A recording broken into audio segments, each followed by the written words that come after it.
In 1947, a new nation was born on the world stage. Pakistan emerged from the ashes of British colonial rule. Its creation was a monumental moment in South Asian history. But how did Pakistan come to be? What forces shaped its birth? This is the story of struggle, identity, and determination.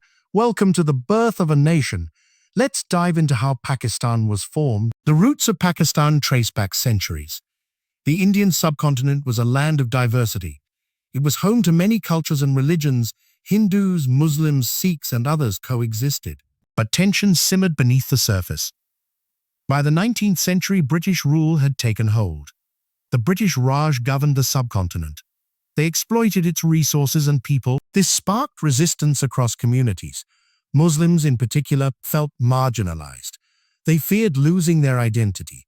The 1857 Indian Rebellion was a turning point. Also known as the Sepoy Mutiny, it shook British rule. Muslims faced harsh repercussions afterward.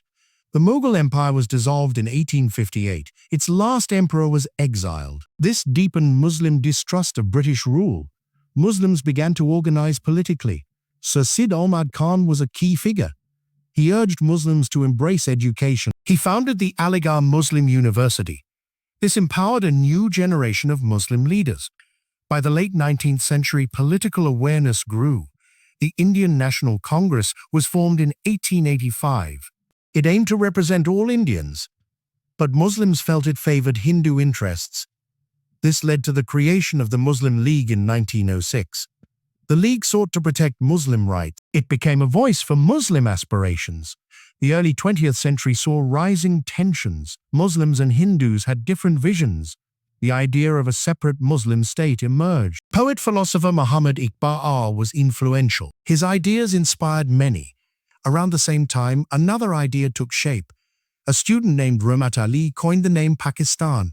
In 1933, he published a pamphlet called Now or Never. Pakistan stood for Punjab, Afghania, Kashmir, Sindh, and Balochistan. It also meant land of the pure in Urdu. The name caught on quickly. The Muslim League gained momentum. Muhammad Ali Jinnah became its leader. Known as Quaid-e-Azam or Great Leader, he was a lawyer. Jinnah had once been part of the Congress, but he broke away over ideological differences. He championed the two-nation theory. This theory argued that Hindus and Muslims were distinct nations. They could not coexist in a single state. Jinnah believed Muslims needed their own country. His leadership galvanized the Muslim community. The 1930s were a critical decade. The British held roundtable conferences in London. These aimed to discuss India's future, but Hindu and Muslim leaders couldn't agree. The Congress pushed for a united India. The Muslim League demanded separate representation. In 1935, the Government of India Act was passed. It granted limited self-governance. Elections were held in 1937. The Congress won a majority, but its rule alienated many Muslims. Policies seemed to favor Hindus. This fueled the demand for a separate state. In 1940, a historic moment arrived. The Muslim League met in Lahore. They passed the Lahore Resolution. It called for independent Muslim states. This became known as the Pakistan Resolution.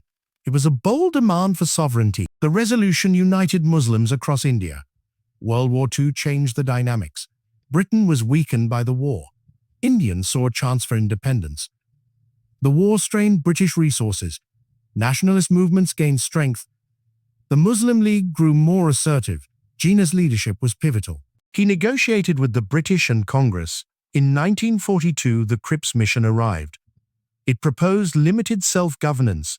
Both Congress and the League rejected it. The Congress launched the Quit India movement. It demanded immediate independence. The British cracked down hard.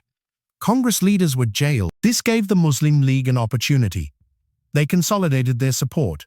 By 1945, the war was over. Britain's Labour Party came to power. They were committed to Indian independence. The stage was set for change. In 1946, elections were held. The Muslim League won 90% of Muslim seats. This showed strong support for Pakistan. The Congress won most Hindu majority seats. The divide was clear. Britain sent a cabinet mission to India. It proposed a united India with autonomy. The League rejected this plan. Jinnah insisted on a separate Pakistan. Negotiations broke down. Tensions led to communal violence. Riots erupted across India. The situation was spiraling out of control. Britain decided to expedite independence. Lord Mountbatten was appointed viceroy. He was tasked with overseeing the transition. On June 3, 1947, he announced the Partition plan. India would be divided into two nations. Pakistan would include Muslim-majority regions. Sir Cyril Radcliffe drew the boundaries. This became known as the Radcliffe Line. The process was rushed and controversial. It left many communities divided. On August 14, 1947, Pakistan was born.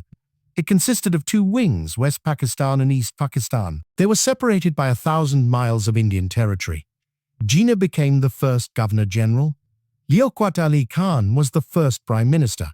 The new nation faced immense challenges. Partition triggered a massive migration. Millions crossed borders to join their chosen nation. Muslims moved to Pakistan, Hindus to India. This was the largest migration in history. It was marked by horrific violence. Communal riots killed up to 2 million people. Entire communities were uprooted. The scars of partition remain today. Pakistan also faced economic challenges. Most industries stayed in India. Pakistan had to build from scratch.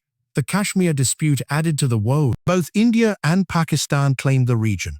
A war broke out in 1947. It ended with a UN ceasefire in 1948. Kashmir remains a flashpoint today. Jinnah's health was failing. He died in September 1948. He worked to stabilize the country. In 1949, the Objectives Resolution was passed. It laid the foundation for Pakistan's constitution. It emphasized Islamic principles. This shaped Pakistan's identity, but challenges continued. Liaquat was assassinated in 1951. This created a leadership vacuum. The trial is, Pakistan struggled with political instability. The two wings faced growing tensions. East Pakistan felt neglected. Bengalis demanded greater autonomy. Urdu was declared the national language. This sparked protests in East Pakistan. Bengali was the majority language there. These issues sowed seeds of division. In 1956, Pakistan adopted its first constitution. It declared Pakistan an Islamic republic, but political turmoil persisted. In 1958, a military coup took place. General Ayub Khan seized power. This marked the start of military rule. Ayub introduced reforms to modernize Pakistan, but regional disparities widened. East Pakistan felt economically marginalized. This fueled calls for independence. Political unrest grew under Ayub's rule. In 1969, he resigned. General Yahya Khan took over. He promised democratic elections. In 1970, elections were held. The Awami League won a majority. It was led by Sheikh Mujibur Rahman. They demanded autonomy for East Pakistan. West Pakistan resisted these demands. Tensions escalated into a crisis. In March 1971, violence erupted. The Pakistani military cracked down. This sparked a brutal civil war. Millions of Bengalis fled to India. India supported East Pakistan's cause. In December 1971, India intervened. The war ended with Pakistan's defeat. East Pakistan became Bangladesh. This was a major loss for Pakistan. Yahya Khan stepped down. Zulfikar Ali Bhutto took power. He introduced reforms to rebuild Pakistan. A new constitution was adopted in 1973. It established a parliamentary system, but Bhutto faced opposition. In 1977, another coup occurred. General Zia-ul Haq seized power. He ruled for over a decade. Shia introduced Islamic reform. His rule was controversial. In 1988, Shia died in a plane crash. Democracy returned with Benazir Bhutto. She was Zulfikar's daughter. Pakistan's journey was far from over. The birth of Pakistan was a complex process. It was driven by the vision of leaders like Jinnah. It was shaped by centuries of history. The struggle for identity was central. Muslims sought a homeland to call their own. The two-nation theory was their rallying cry. But the cost of partition was immense. Millions lost their lives and homes. The wounds are still felt today. Pakistan's early years were turbulent. It faced wars, economic struggles, and political chaos. The loss of East Pakistan was a turning point. It redefined the nation's boundaries. Yet Pakistan endured, its people showed resilience. The vision of a Muslim homeland lived on. Today, Pakistan is a nation of over 200 million. It faces new challenges in a changing world, but its roots remain strong. The story of its birth is one of sacrifice. It is a story of courage. It is a story of a people's dream. Pakistan's journey continues. Its history is a testament to human will. Thank you for exploring this story with us. The birth of Pakistan is a legacy of determination. It reminds us of the power of unity and the cost of division. This is the story of a nation's birth. A story that continues to unfold. Pakistan's past shapes its future. Its people carry the dream forward. The journey of Pakistan is far from over. It is a nation built on hope, a nation built on sacrifice, a nation built on dreams. Pakistan stands as a testament to its people.